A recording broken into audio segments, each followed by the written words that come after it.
Hi, everyone. I want to make sure everyone can hear me before I start. It looks like it's a go from my end. My name is Stacy Rosenthal. I'm one of the two facilitators for today's webinar. And to introduce you to myself, I am a program associate at Facing History and Ourselves, based in Brookline, but I serve a national group of teachers, and I'll talk more about that in a minute. But I'm really excited to be here with all of you today. And hi, everyone. My name is Larissa. I am the Associate Director of Programs and Education at the Jewish Women's Archive, and I'm very excited to welcome you all here today. Thank you for joining us for this webinar about Me Too and women's activist history. Before we get started, I just want to go through a couple housekeeping items. There are going to be times in today's webinar when we'll ask for participation, and we're going to ask for that participation by using the chat box. So a lot of you have already been using the chat box to introduce yourselves and tell us why you're here, which is great. So later on, when we engage you with some questions, we encourage you to type your responses into the chat box. We know that we might not be able to address everything that people say in this short hour-and-a-half long webinar, but we still encourage you to participate. We'll get to as much as we can, and please feel free to use the chat box as a tool to talk to one another throughout the course of this interview. A couple other housekeeping things. After this webinar, we will be sending you a pretty comprehensive list of resources that both JWA and Facing History have to offer related to this topic. There are a few things we're going to be able to get into today, but also a lot that we're not going to be able to get into. But we both of our organizations really do have a lot to offer to this conversation, and we will be sending you a lot of those resources along with the contents of our chat box, our slideshow, and to answer everyone's question, yes, this webinar is being recorded, and we will send you a link to the recording as well. Next slide, please.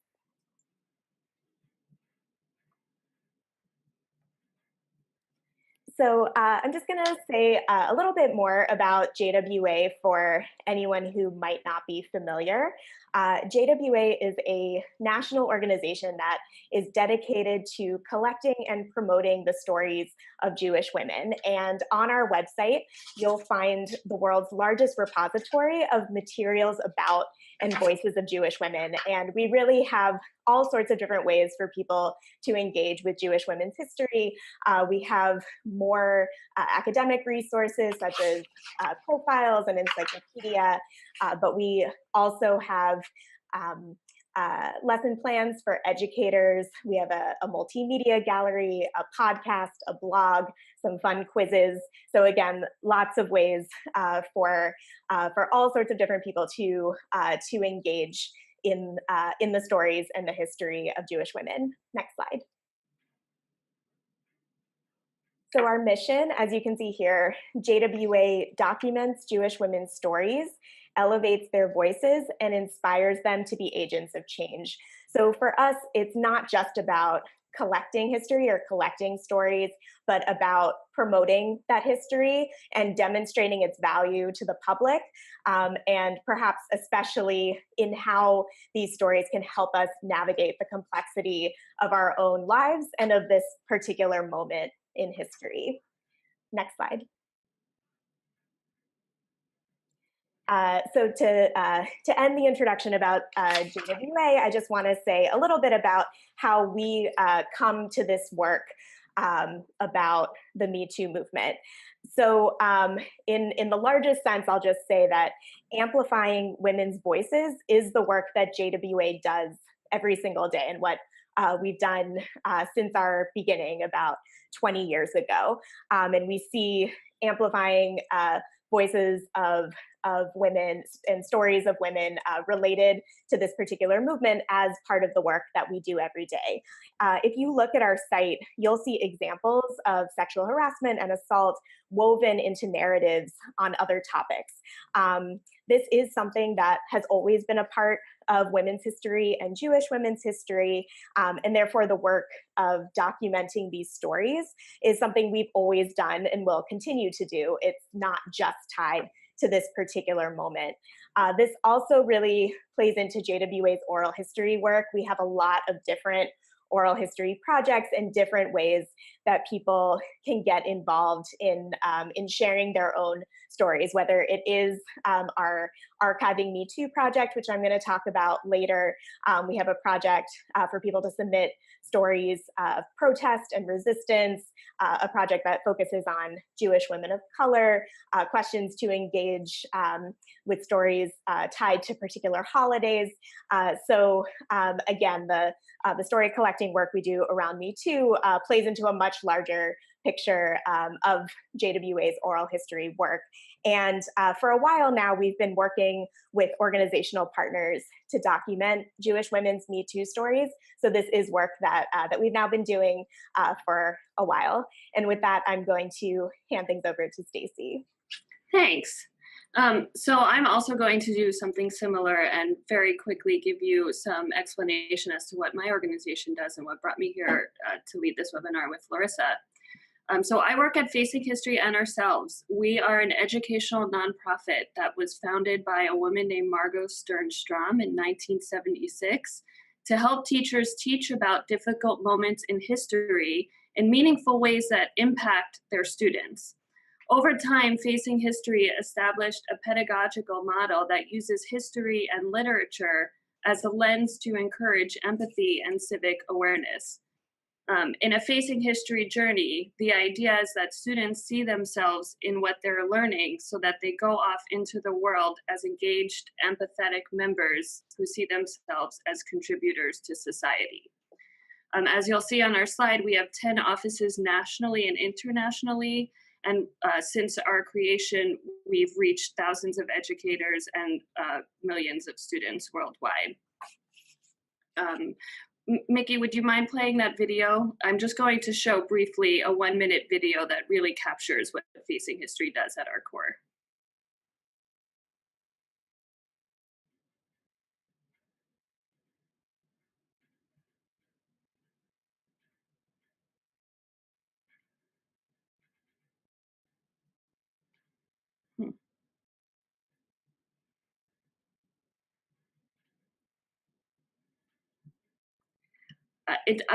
I'm not hearing it. I'm wondering, is anyone else not hearing it as well? Larissa, are you hearing it? No, you're not hearing it. Okay, so we can skip this. It's not urgent. It's a quick video that I'll include in our link. It really highlights the ways that Facing History has used this approach, using history and literature to help students think about fostering empathy, to help students think about indifference and intolerance of all kinds.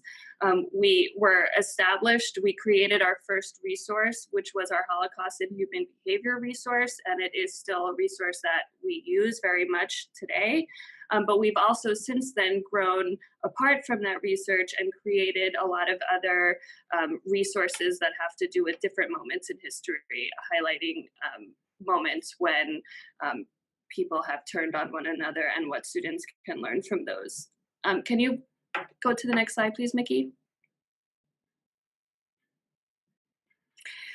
So our mission is to engage students of diverse backgrounds in an examination of racism, prejudice, and anti-Semitism to promote the development of a more humane and informed society. It's our idea that by studying this historical development of the Holocaust and other examples, students can make the essential connection between history and their own choices, the moral decisions that they make in their own lives. Next slide, please. So I just want to briefly tell you how we came to the Me Too lesson. Most of what I just told you has been the history of our approach to teaching. And then in 2016, the cultural climate started to change.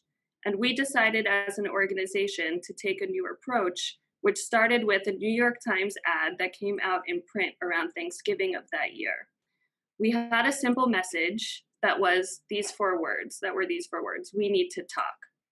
It became clear to us that students were not only seeing themselves in the history they were learning about, but now they had questions about the choices and the choices they're making now and the choices that people are making around them today.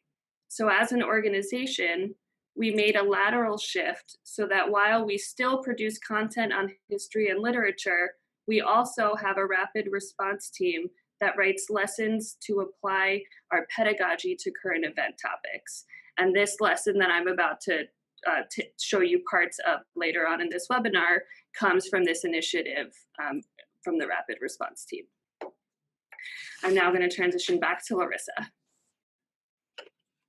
Thank you, Stacy. I also just forgot to mention earlier that we have JWA's Senior Director of Programs and Operations, Mickey Pugh, who is driving us today. She's the one handling our multimedia. So thank you so much, Mickey, for being here and helping us out today. So the first thing that we are going to show you is a video, and hopefully we will be able to see this video. It's not directly related to the Me Too movement, but rather is something that speaks to a larger context and a larger question about the role that women's voices play in our society. So this is a clip from JWA's Women Rabbis exhibit that talks about the impact that women's voices have had on the rabbinate. And as you watch, I'm going to ask that you consider what Rabbi Goldstein is saying in a larger context about the influence and importance of women's voices. So again, she's talking about women's voices in the rabbinate specifically, but I'm going to ask you to, as you're watching, to think about this in this larger context of the role that women's voices play in our society. And then this will engage in some conversation after. So we can go ahead and try to play the video.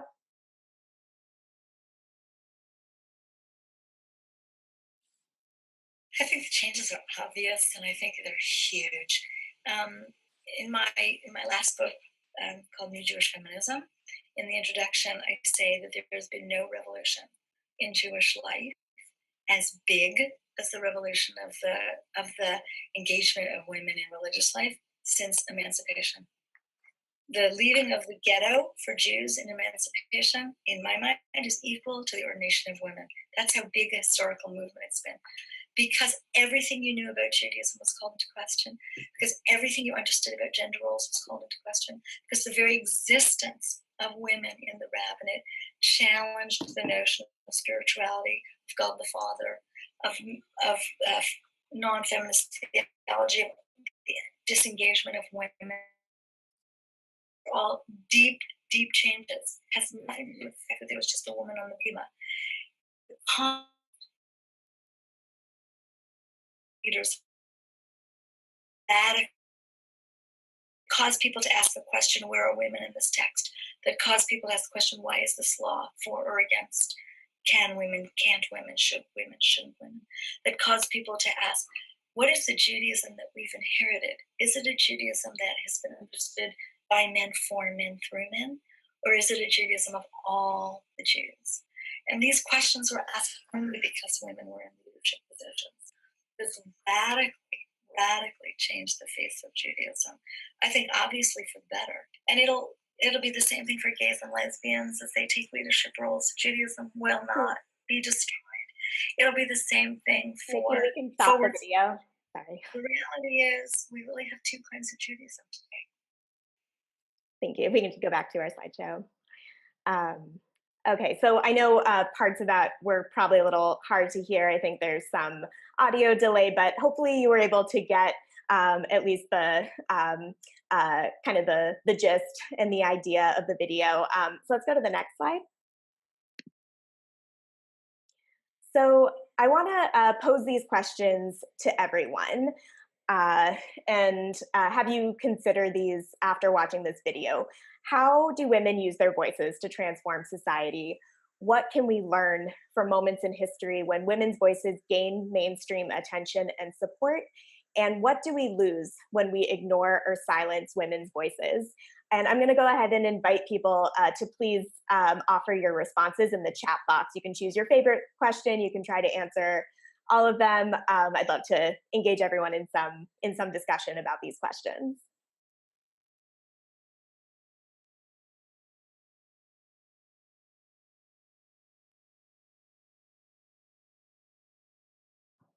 Great. So Julie is saying we transform through education.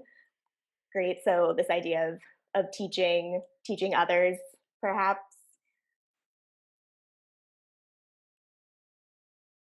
Sarah is saying education in the home, classroom, personal community. Risa is saying we transform by modeling leadership of women to the next generation. So I guess in other words, sort of the leadership that that we show can serve as a model to future generations of feminists and women in general. Daria says, when we lose or ignore women's voices, we are silencing a major group of our society. It's important to hear the stories, to lift up others, and most importantly, other women, to make them feel like they do have a voice. And I really love, too, Daria, how you're getting at this idea that women are a really big group. We're 50%, so in a way, it almost seems obvious. Of course, there's a huge loss when our voices aren't included. Julie says we speak up. Dina says we transform society by injecting our voice with strength and confidence where it is expected that men's voices will lead. So sometimes a question of needing to speak louder and more confidently. That's great. When we ignore women's voices, we cannot understand women's lived experiences, and we neglect to let their perspectives inform how we transform society. Yes, definitely. If we don't listen to women, how can we understand women's experiences? And I think we can all think about examples of the types of problems that that can lead to in our society, and when we let other people speak for us. Danielle says there is a fullness and richness to the reach of our tradition and society that is only possible when the full complexity of people's identities are represented, and women's voices are central to that effort. Yes, so even getting beyond just the question of women in this one identity factor, being able to bring our full selves and the intersectional nature of our identities to the fore, and not feel that that we have to hide anything about ourselves. I think that's really important. So thank you all so much. Those of you who participated, there will definitely be more opportunities. I did also just want to mention that these questions here are larger framing questions for our entire program, and we'll be coming back to these questions a few times throughout the program in different contexts. Next slide. So the next thing we're going to look at is a letter from something called the Bintel Brief, which is explained a little bit here. This was an advice column in the Jewish Daily Forward, which was a socialist working person's newspaper. It was started in 1903, starting in 1903, they published thousands of letters from Jewish immigrants seeking advice about life in America. So what we're going to look at now together is a 1907 letter from a quote unquote shop girl experiencing sexual harassment at work. So again, this is a 1907 example of sexual harassment in the workplace. And I'm going to read this out loud because I realize it might be a little bit difficult for everyone to read. So she says, "Dear editor, I am one of those unfortunate girls thrown by fate into a dark and dismal shop, and I need your counsel. Along with my parents, sisters, and brothers, I came from Russian Poland, where I'd been well educated. But because of the terrible things going on in Russia, we were forced to emigrate to America. I am now 17 years old, but I look younger, and they say I am attractive. A relative talked us into moving to Vineland, New Jersey, and here in this small town, I went to work in a shop.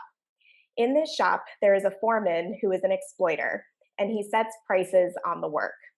He figures it out so that the wages are very low. He insults and reviles the workers.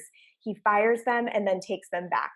And worse than all of this, in spite of the fact that he has a wife and several children, he often allows himself to have fun with some of the working girls.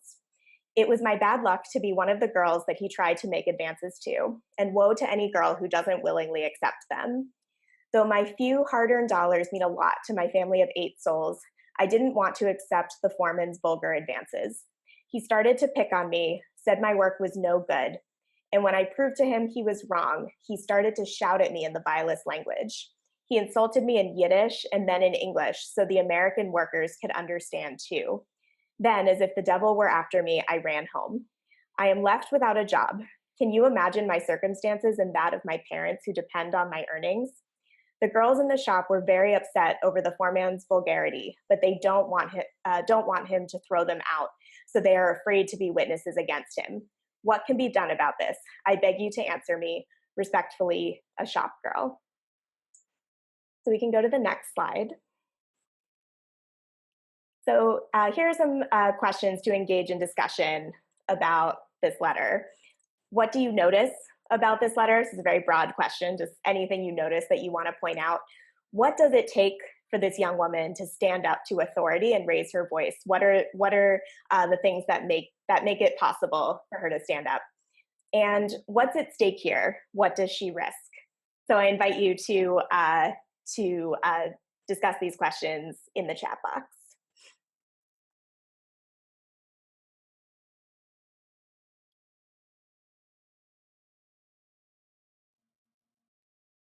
So Julie says it takes self-preservation over the risk of the losses. Risa says her survival is at stake and that of her parents. So pointing out that the stakes do seem quite high. Other thoughts or just anything you notice?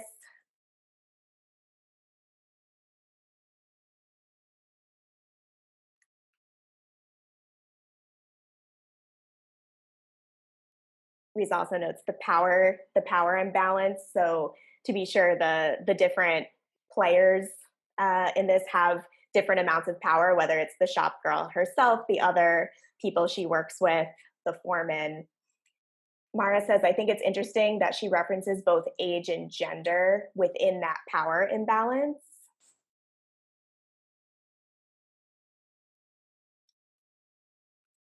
Daria says it's interesting that she mentions how the other women were worried about the consequences. Now so many people are participating, I lost it. How other women were worried about the consequences of speaking up. It takes an extreme amount of courage to do so because of the implications. So she points out that that other women are afraid to stand up. So it definitely seems to to mean something that that she did stand up and points to the fact that she was definitely risking something by doing that. Abby says, I noticed that the shop girl wasn't apologetic for coming forward and didn't diminish his behavior. That's rare even today when women come forward. Good for her.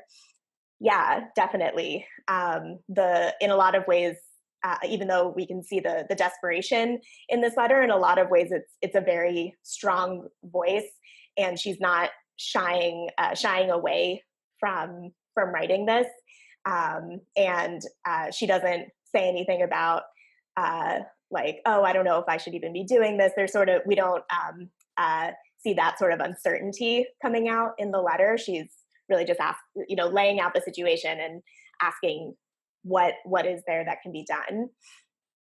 Dina says they've already risked a lot. This may make it easier to take a risk, particularly as her parents have taken risks for her. That's really good to point out too, that she tells the story that her family immigrated from Poland. So clearly there have been other risks already taken. So maybe this is something that makes her feel more confident. We think about what she's already been through in that context. Maybe that's something that made it a little easier for her to come forward. Julie said this is a story that could and has happened today as it did then. Definitely a good point, and part of the reason in us wanting to show you this that when we talk about the Me Too movement or sexual harassment in the workplace, that we're not talking about something new, but something that has been going on for a very long time. Jason is saying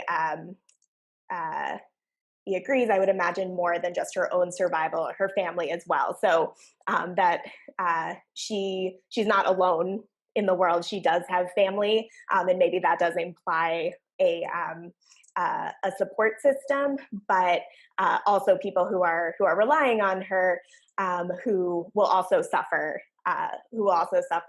if she suffers.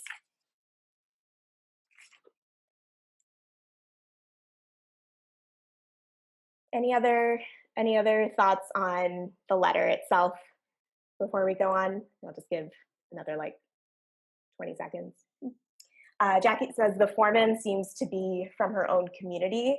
Must be devastating to not have support from someone from your own community.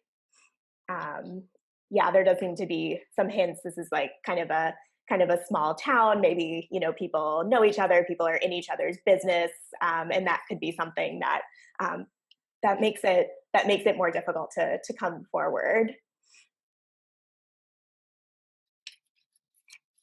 So we can go to the next slide. So this is the response, which again I'll read because I know it's a little fuzzy. So this is the answer that she received. Such a scoundrel should be taught a lesson that could be an example to others.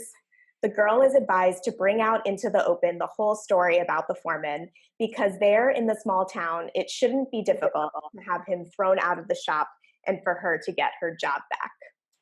Okay, that's the response. We can go to the next slide. So some questions about this response. First, very generally, what do you think about this response? Is there anything heartening about this response? If so, what? What is the significance, if any, of this letter and of the letter and the response being published? And what might we learn from this? What would be different or maybe also similar today? And again, I invite you to type your answers into the chat box.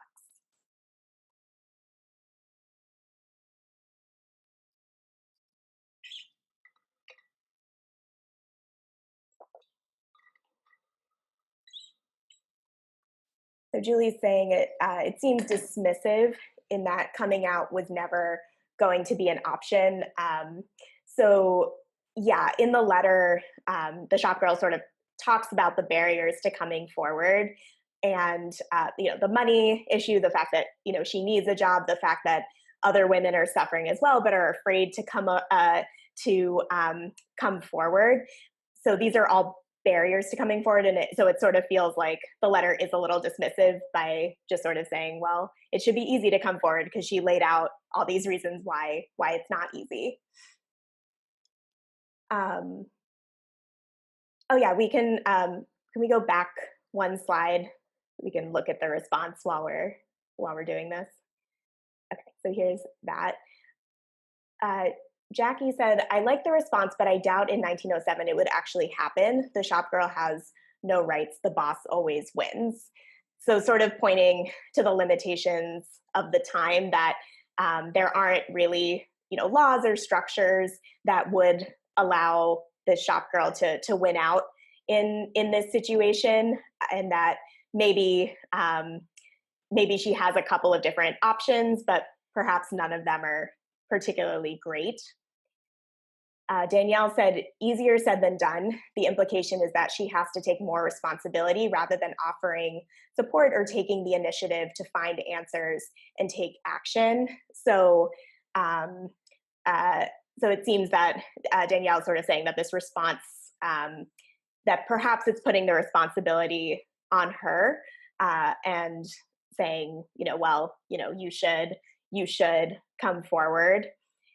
There is something I want to point out when they say because they're in the small town, it shouldn't be difficult to have him thrown out of the shop and for her to get her job back. It is a little unclear where they're trying to place responsibility, and it could be seen as kind of a challenge to the town itself and whatever like authority structures existed at the time, and maybe it is trying to signal perhaps to hire authority to try and help her, but it's a little vague. Let's see. So Sarah said, I imagine the publishing of the response indicated it wasn't a unique letter. More cases like this had been brought to the attention of the editors. Interesting point. It does seem a little generic and might hint that there were other such letters. Dina says, it may be heartening to receive such a response, but it's also completely unrealistic about what could happen and shows little understanding of the life of a woman in this context. So maybe now we sort of get back to this question of, what happens when we don't listen to women, we don't understand women's experiences. So this response does feel a little tone deaf and kind of, doesn't really seem to understand her exact circumstances. Although, as Dina pointed out, maybe it is somewhat heartening that they published an answer at all, because they also could have just ignored her. The letter could have been thrown out. It could have not been run. So maybe there is something significant, especially we think again we're talking about 1907, that there is something significant just about the letter and the response being published in the first place. Becky and Abby said, how nice that the girl was automatically believed. That's rare even today. But like other people have suggested, acting on this advice probably wouldn't result in justice. So something else that's a little bit heartening is that they do believe her. It starts out with calling the foreman a scoundrel and saying he should be taught a lesson. There's nothing in here that says, oh, she needs to, like prove that this is happening. Like, we have to confirm this story. Other women have to come forward. The answer really does seem to believe her at face value, which I would say is pretty huge for this time period, and unfortunately even today. Maybe I'll look at a couple more of these. Dina also said it also focuses more on the scoundrel and what he should learn than on the plight of the woman. The perpetrator becomes the focal point of the story, and the woman is put aside. Interesting, yeah. So even though they believe her, the answer focuses on the man, on the foreman, and that is telling. Julie is saying it's completely unfair to place the solution solely on the shoulders of this young person. So again, this idea that maybe they're not placing responsibility in the right place. Julie says, do they believe her? Not sure about that. It almost sets it up that their belief is contingent upon her proving her story and bringing to justice. Maybe, yeah. I guess we can't tell for sure, and maybe they are saying that you have to bring this forward in order to prove that it happened, perhaps.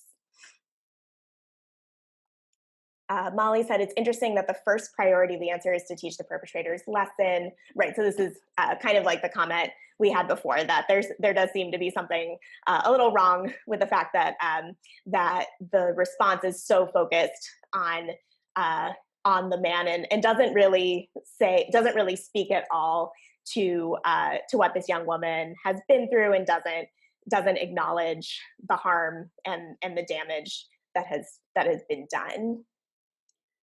Great, thank you all for these wonderful responses. I know I didn't get to everyone, but this is a really great, rich discussion. So we can now move forward 2 slides.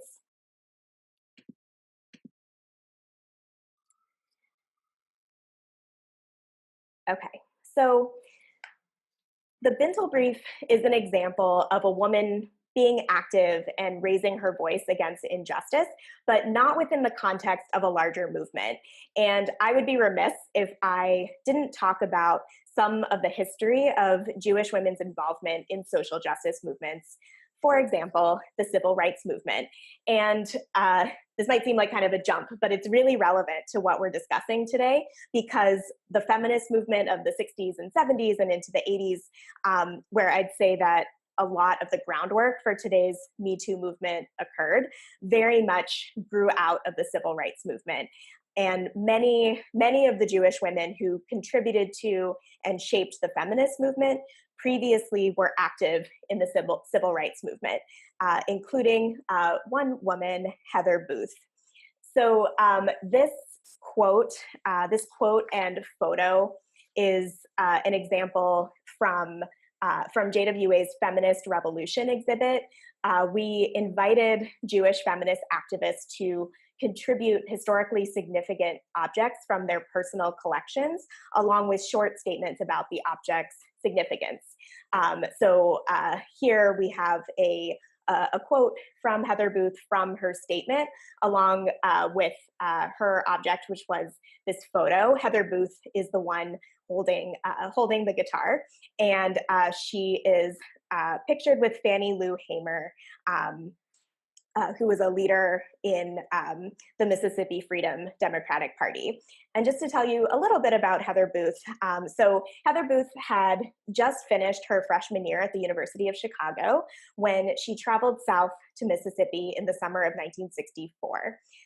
For people who might be unfamiliar, the aim of Freedom Summer, also known as the Mississippi Summer Project, was to dramatically increase voter registration in Mississippi, a state where fewer than 7% of Black residents were registered to vote.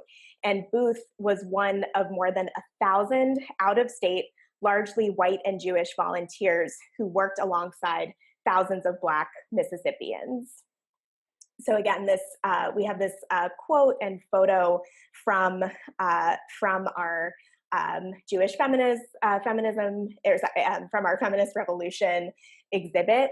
And one thing I will point out, I'm not going to read the whole quote, but is that Heather Booth talks about what she learned in Mississippi, first of all, what she learned through her involvement in the civil rights movement, which was about the importance of standing up for justice and helping others in need, and also the fact that she ties this to her Jewish beliefs. As it says, this was a lesson that resonated deeply with her Jewish beliefs. So kind of making this connection between Judaism and a desire to seek justice and pursue social justice. So Heather Booth is someone who went on to be very involved and influential in the feminist movement, and she's still a powerful and active community organizer today. There's a documentary out about her now that came out a little while ago. That's really great. I definitely recommend it. I've heard her referred to as at JWA sometimes as the Forrest Gump of Jewish feminism, because she's been involved in pretty much every major social justice movement from civil rights forward. And there's so much I can say about her. And still, she's only one example of the countless Jewish women who fought for justice as part of the civil rights movement. So to bring this back to our topic for today with the Me Too movement, I will just say that there's a long history of Jewish women joining and shaping social justice movements, and we should see Jewish women's current involvement in the Me Too movement as part of this larger history of activism. So with that, I'm going to hand things back over to Stacy.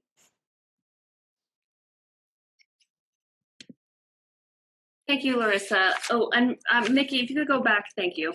But even before you focus on these questions again, I want just to talk about, in segueing in, some of the themes that I saw popping up in the chat box with the Binto brief. because that will, I'm hoping that you will extend those themes into our discussion on a different part of the Me Too lesson that I'm going to focus on. But I saw a lot of comments on things that have to do with power imbalances, things that have to do with risk taking, what's at stake for people when they take a risk to speak out, women in particular. I saw messages about lack of support from within a community and what that could mean for a woman, and what that could mean in her prevention, in her inability to speak out. And I saw a lot of comments about responsibility and accountability. And I want us to think about all of those themes as we enter a different part of the Me Too lesson that I'm going to focus on. Before I get there, I would like us to return to these discussion questions. I know Larissa had used them earlier and mentioned that we're going to bring them up again. But I would just like to ask you to read them to remind yourselves of what we're asking here. What we really want to investigate are the different ways that women use their voices to transform the societies that they live in. And as I said earlier, Facing History and ourselves have asked these questions and also have asked what happens to a society that silences women's voices since our beginning in a lot of our foundational resources. But with the emergence of our rapid response team came ways of asking these questions about current examples by still using the lens of history. So our lesson, it's called Black Women's Activism and the Long History Behind #MeToo, uses a particular part of history to attempt to answer these questions today. If you can go on to the next slide, please. So many of you know that on Sunday, October 15th, 2017, Alyssa Milano tweeted out infamously the words, "If you have been sexually harassed or assaulted, write Me Too as a response to this tweet." This was around the time Harvey Weinstein and other famous men were accused of sexual misconduct, if you remember. Their stories were being released at what seemed to be epidemic proportions, and she was attempting to give a voice to sexual abuse victims. This is the moment most people believe started the Me Too movement. Many people on Twitter, Facebook, and Instagram retweeted to Alyssa Milano in response. What people don't know, or what many people don't know, is that 10 years earlier, a woman of color named Tarana Burke started her nonprofit organization called Just Be Inc. to help victims of sexual assault and harassment. She named her movement Me Too, the movement that she wanted to put voice to this organization. She felt as though she was creating this to be there for other people in her community. Not only have women been fighting against assault for decades, but there was already a movement of solidarity called Me Too, which was entirely ignored in the initial hype of Milano's interest.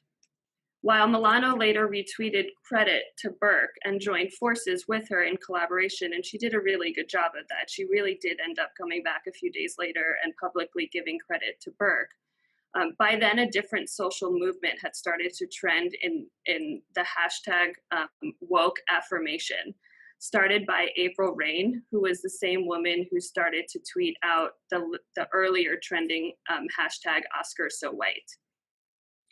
The idea was in woke affirmation that for decades, women of color have been speaking out on behalf of women who have been sexually assaulted, and that they've largely been silenced or ignored in their efforts to speak out. I'm using this as a frame for the Facing History lesson that we produced because, returning to our discussion questions, it makes me think about the many ways women throughout history who fought not only against sexual assault, but also it makes me think about the women throughout history who fought against sexual assault and also against the silencing of women's voices. And I ask about how they transform society, what we can learn from them. In a very Facing History manner, we're going to look back at these moments in history to understand how and why women made choices and how these choices impacted the choices made within the Me Too movement today. There's both the long speech transcribed, but also recorded, and you could find both online. and we include it in our lesson too. But Oprah really frames the history behind the Me Too movement, and she sets it up for people to understand that Me Too didn't just come out with Alyssa Milano's tweet, or even with the establishment of Tarana Burke's organization 10 years ago. That Me Too as a movement has been in existence for decades. And Larissa talked about the connection between the Me Too work and the civil rights movement, which is really the history that Oprah sets up for us and the history that I'm about to go into. So Oprah says at the end of this clip, if we had gotten there, you would have seen her. She says, "For too long, women have not been heard or believed if they dare speak the truth, but their time is up." And she repeats it, their time is up. A facing history approach hopes that by looking at the stories of the women who came before us, the women who were silenced and ignored, other women can feel empowered to use their voices today. And I'm going to move into the history. The reason why I'm bringing up this quote in particular also, it carried a different meaning to me to have this quote, or to reread this quote a year later. So one of the things that Larissa and I keep talking about is how the Me Too movement has evolved in different cultural contexts and different time periods throughout history. And I want us to just remember, I was going to sort of ask you to check in and see if this quotation applies to you, or if you think it applies today. I'm going to hang on to the reflection time until the end of my segment, just for time's sake. But I want to challenge you to think about whether or not you would agree with Oprah fully today. And what I want you to use these words as I teach you a little bit about the history I'm bringing in, to ask if we've progressed from this history and sort of to think about where we're going as a movement. So next slide, please. So who does our lesson focus on? Oprah mentions a woman named Recy Taylor, who died just last December, and her story became, again, in the media. It was in print a lot last year as a result of her death. But she's known for an incident when she was 24 years old. And sorry, this is her on the left, in the left picture. So she was a 24-year-old woman of color living in South Carolina in 1944 when she was stopped on the street and raped by 7 white men after being taken to a grove at the side of the road. She was abducted from the street. She was walking with her elderly friend and her friend's son. And these men stopped the car and put a gun to her head and forced her into the car and brought her down the road and raped her at the side of the road down the road. Afterwards, her perpetrators threatened death to her should she come forward about rape, but there was already a network of support in place that allowed for Taylor to find support in other advocates and feel comfortable coming out. And she spoke out with their help. And I want you to remember that at this time, most Black women felt that their lives were threatened directly should they speak out against white men who caused violence upon them. And Recy Taylor's house was vandalized by people in the area. Her life was directly threatened for coming out. But she did connect with Rosa Parks, who is pictured here on the right. And many of you know Rosa Parks for her work on the Montgomery bus boycott, but Parks was also heavily involved in different activist groups defending and supporting women of color. And she took Taylor's story with her to Montgomery, where she and other advocates in her network organized the Committee for Equal Justice for Mrs. Recy Taylor and launched a national protest movement that the Chicago Defender later called the strongest campaign for equal justice in a decade. While Taylor's accusers were not brought to justice in the end, this movement would be the movement that later became the Montgomery Improvement Association, with Martin Luther King Jr. as its first president, and the same movement that in 1955 and 1956 attempted the Montgomery bus boycott. This movement continued to fight against sexual assault throughout the entire civil rights movement. So I'd just like to pause here. Many of us know Rosa Parks for her work on the Montgomery bus boycott, but less of us know her for her efforts defending Taylor and women like Taylor. And I want us to think about why we might not know that part of the story and the consequences of us silencing women like Parks, who for decades fought to seek justice against sexual assault. And when I say us here, us silencing women like Parks, I mean culturally. So I just want to say that.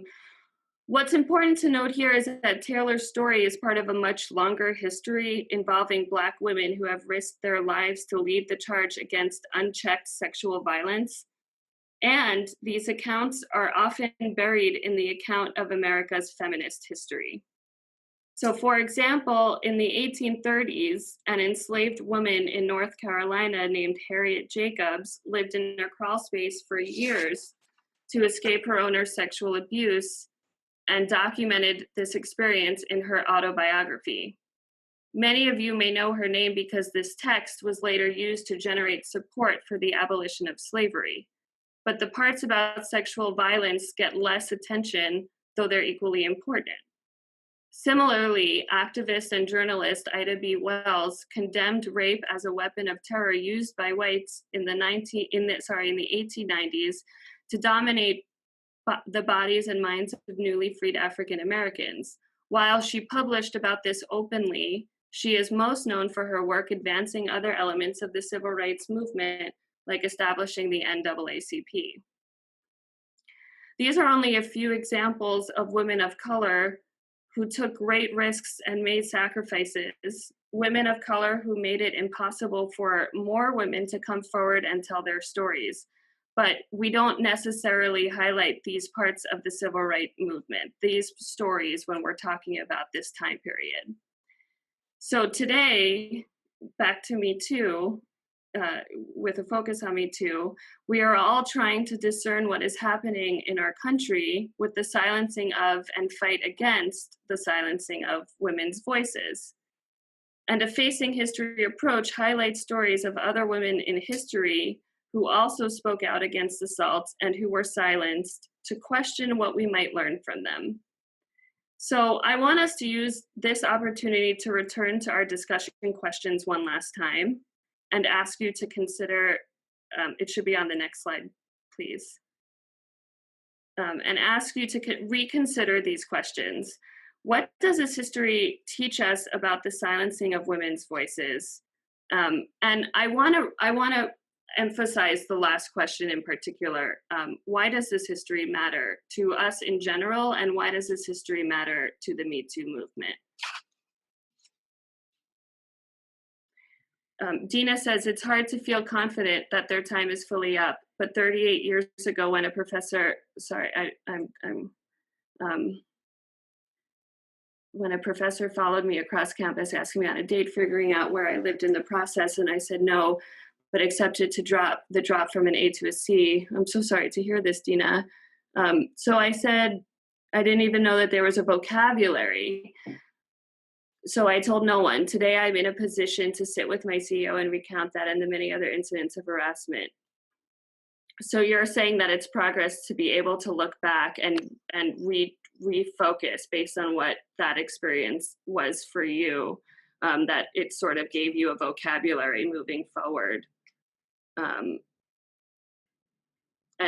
that's a very powerful answer. I think that we learn a vocabulary. I think directly that's exactly what we learn from these stories, is how to speak about them and how to understand what happened, how to give language to what happened, so that we're also able to use that same language for similar things that are happening in our own lives today and moving forward. We can predict the future by looking back in history. Therefore, awareness is very important, can help us to prevent future incidents. I agree. I would also like to say I'm not trying to suggest that the Me Too movement today is the exact same Me Too movement that was happening during the civil rights, that it's the exact same agenda, though rather I think a Facing History approach encourages us to look at what was happening at that time and find similar themes in times today and similar ways that we might respond or can respond. But not necessarily to make the jump that it's the exact same circumstances happening today. Daria says, I think we often don't hear of the stories you mentioned and others like them because they break the status quo. The mainstream media portrays what the majority wants to hear. It is extremely important to bring awareness to the full story to create a new norm of sharing, hearing, and moving forward with a different narrative. I know. Ooh, sorry about that. And Carmen says, this history matters because it reminds us that many work hard to keep us quiet. Is someone typing there?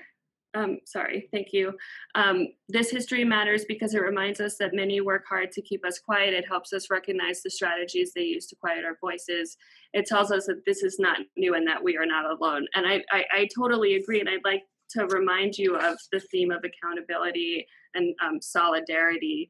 And it's sort of who's accountable for this history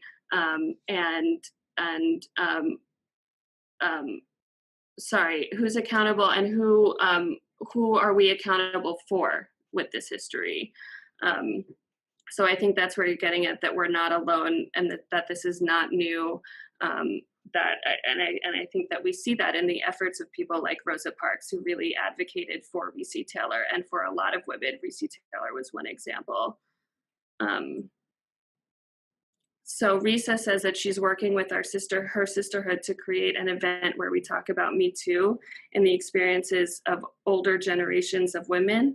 And they're interested in doing this with a local Jewish domestic violence group. I'm realizing that they have lived in silence up until this current time. And I think that's what the Me Too movement really showed a lot of people, is that for decades, women have been living with stories that they don't feel comfortable coming forward with, particularly because of the silencing of these stories. And so when we ask the question, what do we lose when we ignore the silence of women's voices, part of what we lose as a society is the safety for women to come forward. And again, the accountability that people have for the actions that they take in society. Jackie says that history matters because Black women's bodies were seen and described a certain way, which in turn had dangerous consequences. Oh, I'm losing for them. I think that this is still true today, but can also be seen with the bodies of all women and those who ID as a woman in the media, in dialogues, etc. And I think that's a really good point. I think that historically speaking, at the time that Rosa Parks was fighting on behalf of Recy Taylor, women of color's bodies were treated differently and were seen as, in all sorts of ways, very stereotypically. And as a result, women were not safe to come forward. They didn't feel comfortable accusing white perpetrators because they felt as though people wouldn't believe them, or people often felt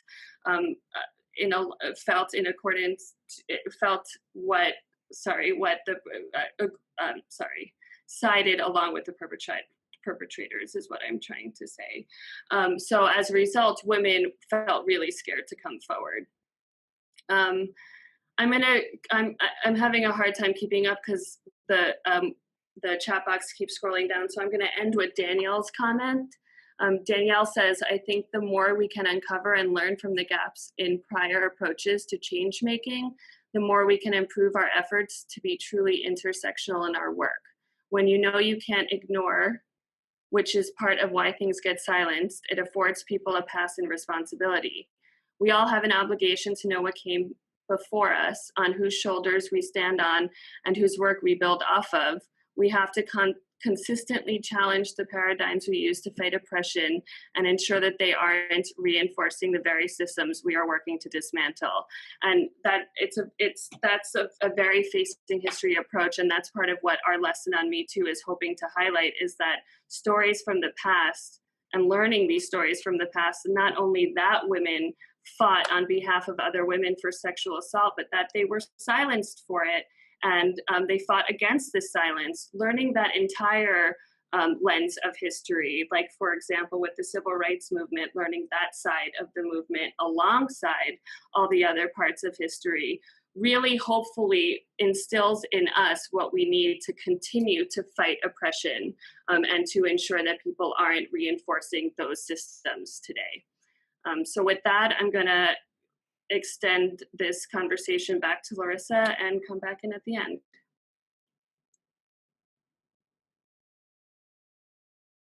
Stacey, did you want to take a couple? I know there was something you didn't get to here. Do you want to take a couple more minutes before I go? You're absolutely welcome to.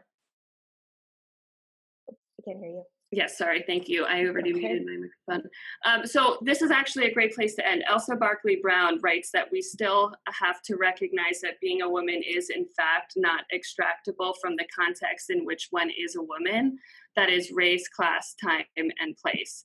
And I think that sets the framework for what we're trying to discuss here. Larissa is setting one context through the lens of the Bintel Brief, and I'm setting another through this context of the civil rights movement work.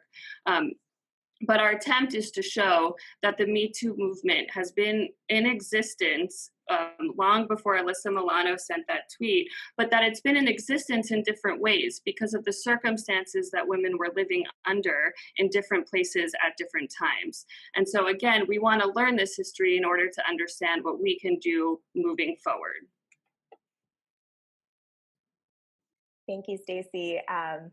Great. So we've gone to our next slide. I have a lot of thoughts as Stacey was talking, and I'm going to move forward in a second. But I think what I'm struck with most of all is really just this very simple idea of silence and the different ways that women are silenced, but also even in looking at when we just look at women as a whole group, that that different groups are silenced to different degrees. And this is again getting more back to the intersectional nature of identity, and depending on sort of what the exact unique makeup of your identity is, you may be either more or less silenced in comparison to other women. And I think today we're talking about some groups of women in particular who have maybe been particularly silenced when we talk about women of color, Jewish women, but we could talk about LGBT women, poor women. There are just like all sorts of other what we would call oppressed identities that can lead to even further silencing. And I think it's something that I think about a lot. And I think in the context of the Me Too movement, I do think it's really important that we're paying attention as women come forward and share their stories, that we're paying attention to whose stories are we hearing and whose stories aren't we hearing, because even though we are just looking at a movement that is emphasizing women's stories, there of course are still going to be stories that we're hearing and stories that we're not hearing. So I'm going to talk a little bit about Jewish women's involvement in the feminist movement, because in between the civil rights movement and today and the Me Too movement, we have really the whole explosion of second wave feminism. So Jewish women have been involved in the feminist movement from the very beginning, starting with suffrage. And you can find a lot of information about Jewish women in suffrage on our site. But I'm going to focus on the second wave of feminism, mostly, again, focusing in the 60s and 70s into the 80s. And again, I encourage you to explore JWA's Feminist Revolution exhibit to learn more. This is one of the resources that we're going to send out after the program. So here on this slide is another piece from our Feminist Revolution exhibit about Susan Brown Miller. So Susan Brown Miller, like Heather Booth, participated in the civil rights movement through sit-ins and Freedom Summer in Mississippi. She became involved with the feminist movement in 1968 as an activist and gravitated toward the issue of violence against women. So here we come back to some of our historical context surrounding the Me Too movement. Her book, Against Our Will, you can see a picture of the cover here, published in 1975, examined everything from early human law codes to current portrayals of rape in newspapers and popular music. She was the first to argue that rape is an issue of power and control, not sexual desire, and that rape is not the victim's fault. The book is credited with changing laws requiring a corroborating witness for rape and allowing evidence about the victim's sexual history in rape trials. So in this quote here, where Susan Brownmiller is talking about her book, like Heather Booth, she talks about how her activist work is tied to and rooted in her Jewish identity, specifically for her in what she learned in Hebrew school about the pogroms and the Holocaust. And I just wanted to point that out again, to tie her to Heather Booth, but also to, again, sort of make this larger point about just how many Jewish women have participated in major social justice movements throughout history. And, while not all of them would probably tie their activism to their Jewish identity, there is something here about perhaps about something innate within Judaism that inspires Jewish women to want to pursue justice, not just for themselves, but also for others. But I bring up Brownmiller's work specifically because it's fair to say that her activism and writing was part of a shift in how violence against women is perceived in our society, and part of the creation of laws, institutions, and social structures that allow women to seek support and justice, things that our shop girl from the Bintel Brief letter simply didn't have at her disposal. That is to say, there are laws, institutions, and social structures that we have now that did not exist when our shop girl wrote her letter. We are living in a particularly dark moment for a lot of reasons, but we can look to this history, and when I say this history, I'm really talking about everything we've talked about today.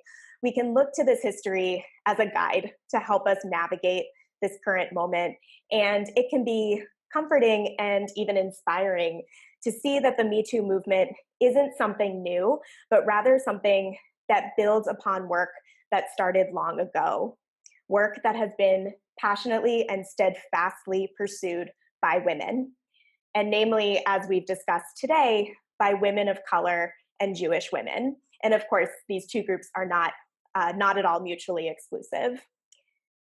I want to say that looking at our history doesn't just show us how much more work there is to be done.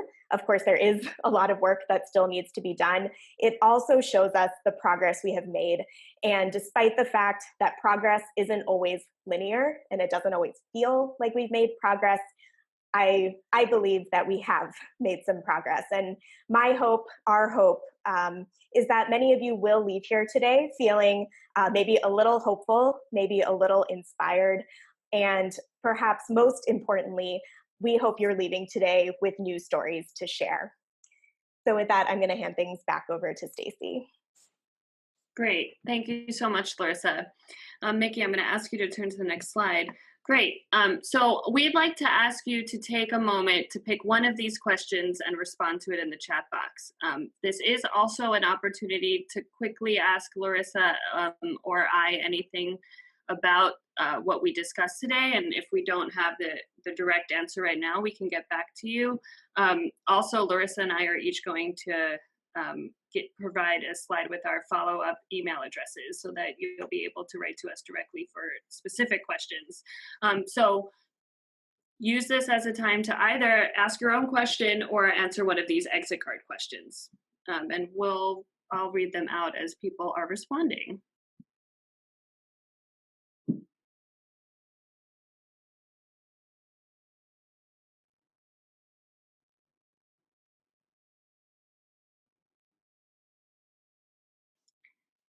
Julie writes, I want to spend some time absorbing this information. We watch it before formulating an exit response. That's fair. That's totally fair. If there are other responses, one thing that you learned today, one thing you're leaving here thinking about, one way you might use this information moving forward. It doesn't have to be in the classroom. I always am a fan of the format of the last question. I came here thinking blank, and now I think blank.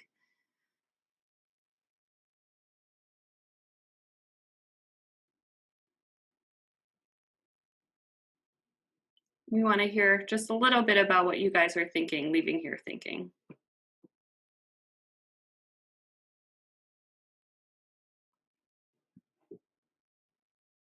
Jason writes, I came here thinking that from a one-sided perspective regarding historical narratives, and now I think I need to re-examine alternative efforts and sides. Renee writes, it's great to see the discussion is alive. Thanks for the historical perspective, much needed knowledge to understand the complex roots of sexual harassment.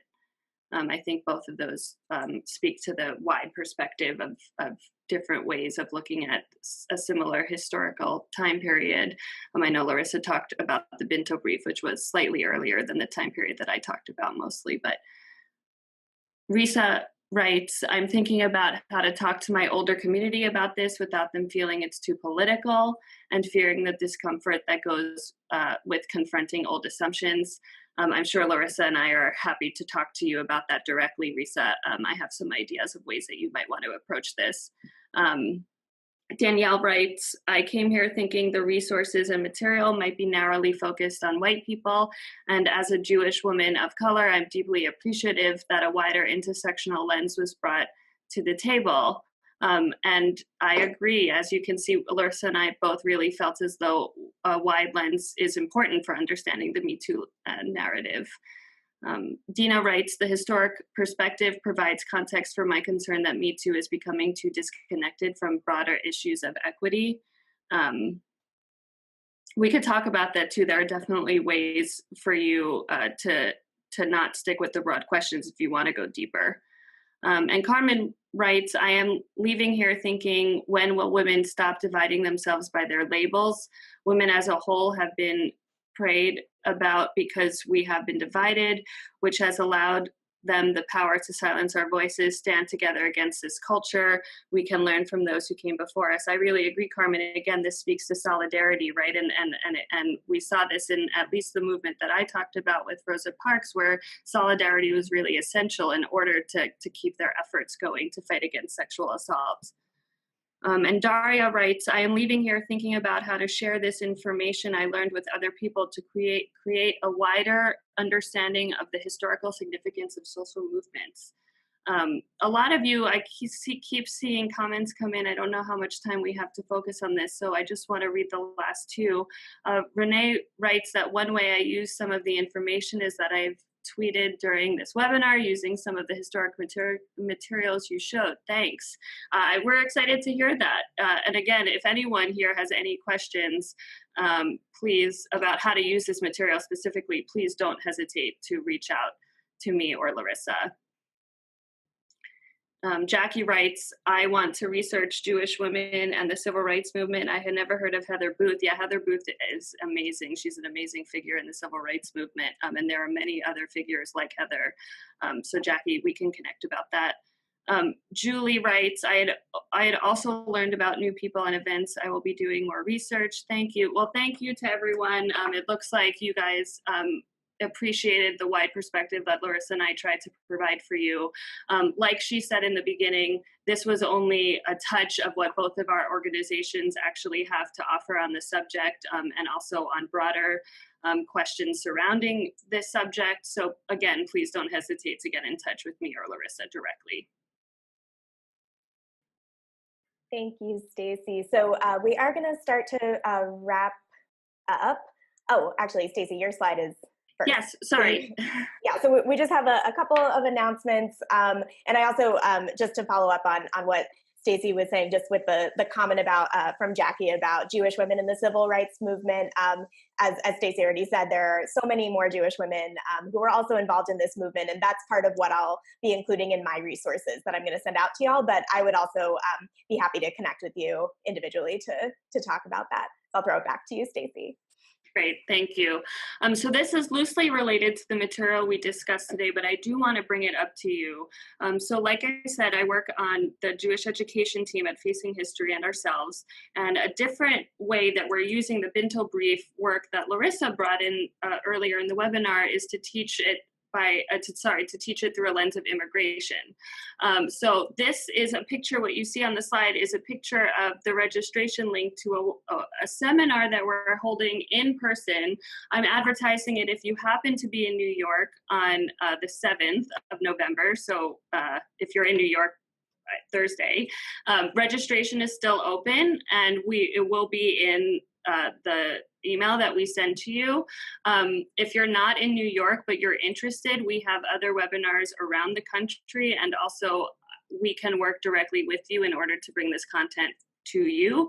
So don't hesitate to get directly in touch with me if you want to think about alternative ways to use the Bintel Brief work that Larissa had brought in earlier today. And I also just put the link to this event in the chat box. So anyone who is interested in learning more or attending, now you have the link. So we can go to the next slide.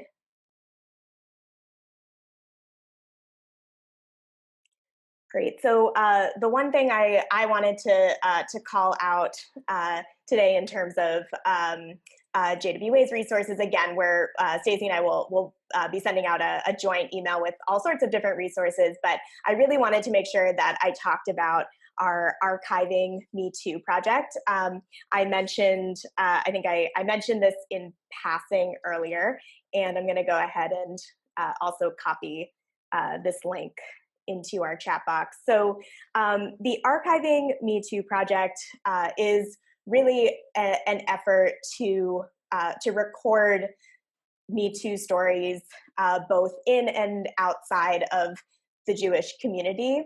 But specifically to record Me Too stories from Jewish women. You know, when this all kind of really just exploded not too long ago, pretty quickly we realized that that it was really important for JWA to serve as a place where people could share their stories, and we've collected many stories from people since starting. We also recently we had a podcast episode about the Me Too movement where we featured some pieces of stories that we received. So, you know, we invite you, if you are looking for a place to share your own story and you identify as a Jewish woman, we encourage you to share your story with us. You can share stories as individuals. You can also share anonymously, and you get to decide what we can and cannot do with that information. For instance, if you don't want it appearing online, or you don't want it being promoted in certain ways, you get to decide all of that.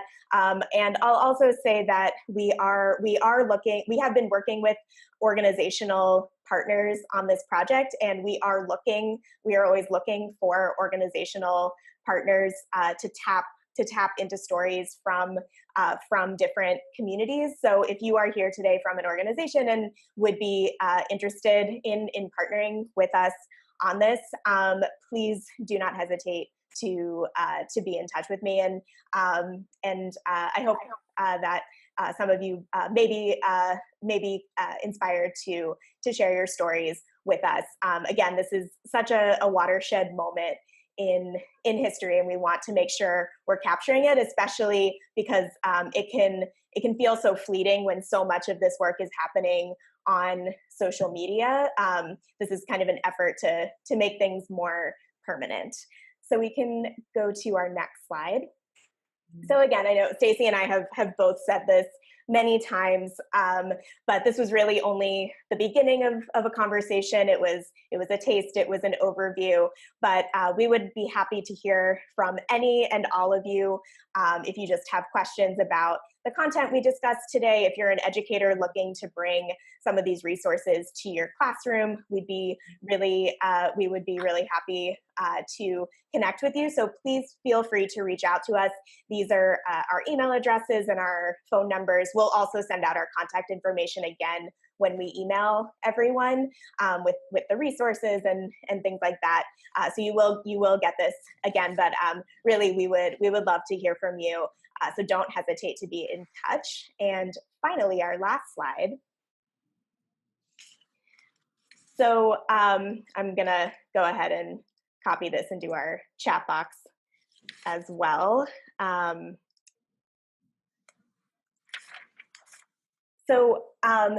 This was sort of a new kind of program, I think, for both of us. We were so happy to be able to work together to provide this program and to share resources from both of our organizations, and not just share them, but also to bring them together. And we hope that it was an engaging program, and that people are walking away with new stories and new ideas and new knowledge. We would really love to hear from you, how you thought the program went, what your thoughts are, any feedback that you have. It's really important to us, and will help us move forward. So we will send out the survey link again, and we'll continue to kind of nudge you to do it. But please, if you have a few minutes, we would really appreciate it if you provided us with your feedback. I want to thank a few people in these last couple of minutes. I want to thank Mickey for driving us today, for handling all the multimedia stuff. I know not everything worked perfectly. Unfortunately, technical difficulties happen, and what are you going to do? But thank you, Mickey, for being here and for your support today. I, of course, want to thank Stacy for her partnership. What we didn't say before is that Stacy and I actually went to college together. We served on Hillel board together, and this was a really nice opportunity to be able to reconnect and to bring together our work. So Stacy, thank you so much, and to Facing History as a whole for partnering with us. Thank you. And finally, I just want to thank all of you who were here today. You bring meaning to our work, and you are the one who takes our work and shares it far and wide, and that is really critical to both the work we do at JWA and at Facing History. So thank you all so much for spending your afternoon with us. Don't hesitate to be in touch, fill out the survey, and thank you again. Okay, bye.